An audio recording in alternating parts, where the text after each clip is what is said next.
मौलवी साहिब आज मुझे माफ कर दो, कल मैं जरूर सबक याद करके आऊंगी। मैं उठी 12 साल की बच्ची हूँ और आप मुझे बड़ी औरतों वाली सजा दे रहे हैं। मैं बर्दाश्त नहीं कर पा रही, मुझे बड़ी तकलीफ हो रही है। नौरीन बेटा, थोड़ी देर सब्र करो, कभी मैं तुम्हें छोड़ देता हूँ। तकरीबन 15 मिनट के बाद मौलवी साहिब ने मुझे छोड़ा, लेकिन मैं उठने के काबिल नहीं थी। मुझ में इतनी जान नहीं थी कि मैं उठकर बैठ सकूं। मौलवी साहिब ने आज मेरे साथ इंतहा कर दी थी। थोड़ी देर के बाद मौलवी साहिब पानी का गिलास लेकर मेरे पास आए। हम दोनों कमरे में अकेले थे। मैंने एक गिलास पानी का पिया, मेरे कुछ होश ठिकाने आए तो मौलवी साहिब फिर से मुझे उल्टा करके अस्सलाम वालेकुम। प्यारे दोस्तों, मेरा नाम नौरीन है। मेरी उम्र इस वक्त 12 साल है और मैं मुकम्मल तौर पर जवान हूँ। जवान तो मैं 13 में ही हो गई थी जब मुझे मौलवी साहिब ने वो काम लगाया था जिसके पास मैं पढ़ने जाती थी। वो एक मौलवी टाइप आदमी था। मैं उसके पास ट्यूशन पढ़ती। एक दिन सबक ना याद करने की वजह से उसने मुझे अकेले कमरे में बंद किया और कहने लगा कि मैं आज तुम्हें एक अजीब तरह की सजा दूंगा। मैं भी उनके साथ कमरे में चली गई और सोच रही थी कि आज कौन सी नई सजा देने वाले हैं मौलवी साहिब। मौलवी साहिब मुझे कमरे में बिठाकर वॉशरूम में चले गए। 2 मिनट के बाद मौलवी साहिब वॉशरूम से वापस आए तो वो बिल्कुल बेलिबास थे। मैं मौलवी साहिब की इस हालत को देखकर डर गई तो मौलवी साहिब ने मुझे कहा, नहीं बेटा, डरने की कोई जरूरत नहीं है। हम इस कमरे में अकेले हैं, इसलिए हमें कोई भी देख नहीं सकता। आज तुमको ऐसी सजा दूंगा जो कि बड़ी मीठी मीठी और प्यारी होगी। इस सजा को तुम बार बार लेना चाहोगी। मौलवी साहिब ने मुझे भी बेलिबास किया और फिर मुझे सजा देना शुरू की। मौलवी साहिब की ये सजा मैं पहली बार ले रही थी, लेकिन ये सजा बड़ी तकलीफ और मुश्किल थी। पर थोड़ी देर के बाद मुझे ये सजा कुछ अच्छी लगने लगी। मौलवी साहिब की ये सजा मुकम्मल होने तक मैं बहुत नाजुक हालत में जा चुकी थी। फिर मौलवी साहिब ने मुझे पानी लाकर दिया। मैंने पानी पिया तो मेरे होश ठिकाने आए। मौलवी साहिब फिर मुझे सजा देने के लिए तैयार हो रहे थे, लेकिन मैंने मौलवी साहिब से कहा कि आज की मुझे माफी दे दें, आइंदा मैं हर रोज सबक याद करके आऊंगी। आपकी सजा थी, लेकिन ये सजा बड़ी तकलीफ दे और मुश्किल थी। लेकिन थोड़ी देर के बाद ये सजा कुछ अच्छी लगने लगी। मौलवी साहिब की ये सजा मुकम्मल होने तक मैं नाजुक हालत में जा चुकी थी। फिर मौलवी साहिब ने मुझे पानी लाकर दिया। मैंने पानी पिया तो मेरे होश ठिकाने आए। मौलवी साहिब मुझे फिर सजा देने के लिए तैयार हो रहे थे, लेकिन मैंने मौलवी साहिब से कहा कि आज की मुझे माफी दे दें, आइंदा मैं हर रोज सबक याद करके आऊंगी। आपकी सजा बात तुम्हारी तबीयत तो ठीक है। मैंने अम्मी से बहाना किया और कहा कि मेरे सर में दर्द है जिसकी वजह से तबीयत ठीक नहीं। उसने मुझे सरदर्द की गोली दी और साथ में एक चाय का कप बना के दिया। मैंने गोली खाई, चाय पीकर सो गई। जब भी उठी स्कूल जाने के लिए तो मेरी तबीयत पहले से कुछ बेहतर थी। मैं स्कूल चली गई, लेकिन अब मेरी तबीयत मुझे काफी बदलाव नजर आ रहा था। ऐसे लग रहा था जैसे मैं जवानी की तरफ बढ़ रही हूँ। मैं अपनी क्लास में बैठी थी कि अचानक मेरा ख्याल कल वाले वाक़े की तरफ चला गया और मैं सोच में बढ़ गई कि आखिर मौलवी साहिब ने मेरे साथ ये काम क्यों किया। हालांकि मैं अभी छोटी बच्ची थी, मैं इन ख्यालों में गुम थी। मेरी टीचर ने मुझे आवाज दी और कहा, नूर, मैं कल तुमको काम दिया था, क्या वो तुमने किया?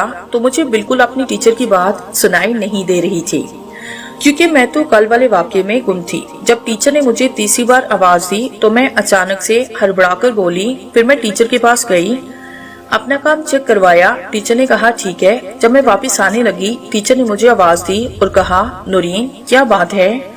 तुम्हारी तबीयत कुछ ठीक नहीं लग रही। तुम्हारा चेहरा भी उतरा उतरा है, रंग भी जर्द पड़ रहा है। तो मैंने टीचर से झूठ बोला और कहा, टीचर जी, मेरे सर में बहुत दर्द है, शायद ये वजह है। टीचर ने कहा कि ठीक है, तुम घर चली जाओ और जाके कोई मेडिसिन वगैरह ले लो। मैं घर आई, अपने कमरे में जाकर लेट गई। मेरे दिमाग में वही कल वाले ख्यालात घूम रहे थे। ऊपर से ट्यूशन का टाइम भी हुए जा रहा था। कल वाले वाक़े से मैं बहुत डर गई थी। मेरा अव्वल तो दिल नहीं चाह रहा था कि मैं इसके पास ट्यूशन पढ़ने जाऊं, लेकिन मुझे ट्यूशन पढ़ने के लिए जाना जरूरी था, क्योंकि अगर ना जाती तो अम्मी मुझसे पूछती, फिर मैं अम्मी को क्या जवाब देती।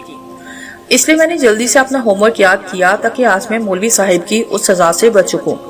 جب 4 بجے تو میں نے بیگ اٹھایا، مولوی صاحب کے گھر کی طرف چل پڑی اور میں یہ سوچ کر جا رہی تھی کہ آج مولوی صاحب سے یہ بات ضرور پوچھوں گی کہ آپ نے میرے ساتھ یہ کام کیوں کیا۔ جب میں مولوی صاحب کے گھر داخل ہوئی تو وہ مجھے دیکھ کر بہت خوش ہوا اور مجھے سیدھا اپنے پاس بلایا اور کہا، سناؤ تمہاری طبیعت تو ٹھیک ہے نا، کوئی مسئلہ تو نہیں ہوا؟ میں نے کہا جی بالکل ٹھیک ہوں۔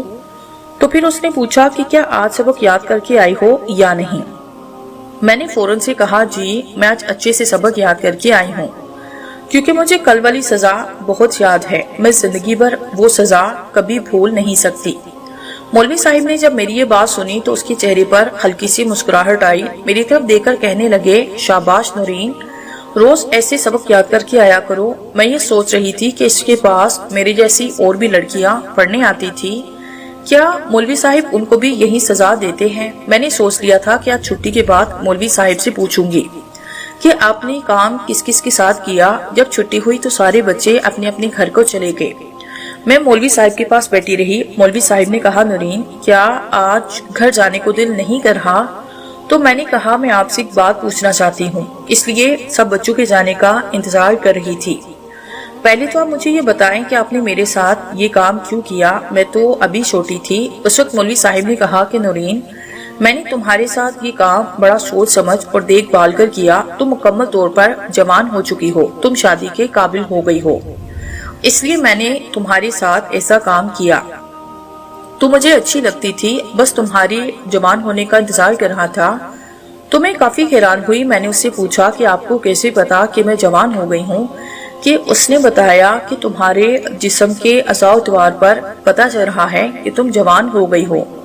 جب میں نے اپنے سینے کی طرف دیکھا تو مجھے پتا چلا کہ مولوی صاحب نے ضرور اسی جگہ کو دیکھ کر پہچانا ہے کہ میں جوان ہو گئی ہوں۔ تو پھر مولوی صاحب نے پوچھا، نورین کیا بات ہے، تمہیں میرا یہ کام اچھا نہیں لگا؟ تو میں نے کہا، نہیں ایسی کوئی بات نہیں، بس کل سے میری طبیعت بہت خراب ہے۔ اس نے کہا، بس 1-2 دن کے بعد تم ٹھیک ہو جاؤ گی۔ مولوی صاحب کا کہنا بالکل ٹھیک تھا۔ 2 دن کے بعد میں بالکل فریش ہو گئی، مجھے کوئی ٹینشن نہیں تھی۔ اس کے بعد میں روز ٹیوشن پڑھنے تو جاتی، لیکن مولوی صاحبہ مجھے بہت نظر انداز کرتے تھے، کیونکہ وہ ایک اور لڑکی کے اوپر نظر رکھنے لگ گئے تھے۔ وہ بھی نئی نئی مولوی صاحب کے پاس ٹیوشن پڑھنے آئی، اس کی عمر 16 سال تھی، اس کا نام تانیہ۔ نقاب میں مولوی صاحب اسے دیکھتا رہتا، وہ بھی بڑی خوبصورت لڑکی تھی، لیکن اب پتہ نہیں کیوں میرے دل میں جلن ہوتی تھی کہ مولوی صاحب میرے علاوہ کسی اور کو نہ دیکھے۔ ہمارے اس واقعے کو 1 مہینہ گزرا۔ جب میں مولوی صاحب کو دیکھتی تو میرا دل بھی اس کام کو کرتا، لیکن مولوی صاحب مجھے لفٹ نہیں کرتے تھے۔ ایک دن میں نے ویسا ہی کیا، سب بچے پڑھ کر چلے گئے، میں نہ گئی۔ میں مولوی صاحب کمرے میں اکیلے رہ گئے۔ میں نے کمرے کا دروازہ لاک کیا۔ مولوی صاحب میری طرف دیکھ کر حیران ہوا اور کہا، نورین کیا بات ہے، تم نے دروازہ لاک کیوں کیا؟ میں نے مولوی صاحب سے کہا کہ مجھ سے برداشت نہیں ہوتا کہ آپ تانیہ کی طرف دیکھیں۔ پہلے تو میں آپ کو اچھی لگتی تھی، آپ نے میرے ساتھ وہ کام کر لیا، لیکن اب آپ مجھے اچھے لگتے ہیں، لیکن آپ مجھے نظر انداز کر رہے ہیں، کیوں؟ اس کی کیا وجہ ہے؟ تو اس وقت مولوی صاحب مسکرائے، مجھے اپنے پاس بٹھایا اور کہا کہ یہی میں تمہارے منہ سے سننا چاہتا تھا، مجھے تم سے زیادہ کوئی اور عزیز نہیں، وہ تو بس تمہیں جلانے کے لیے میں تانیہ سے باتیں کرتا تھا، لیکن میرے دل میں صرف تم ہو، تمہارے علاوہ کوئی اور نہیں۔ اس وقت میں بہت زیادہ خوش ہوئی، میں نے مولوی صاحب کو گلے لگایا۔ مولوی صاحب مجھے لے کر اسی کمرے میں چلے گئے۔ اب مجھ سے برداشت نہیں ہو رہا تھا، میں چاہ رہی تھی کہ مولوی صاحب اب دیر نہ کریں اور جلدی سے وہی پرانے والی سزا دیں۔ آج جب مولوی صاحب نے وہ سزا دی تو آج کی سزا بڑی سکون دے رہی تھی۔ اس کے بعد میں ہر روز مولوی صاحب سے یہ سزا لیتی تھی۔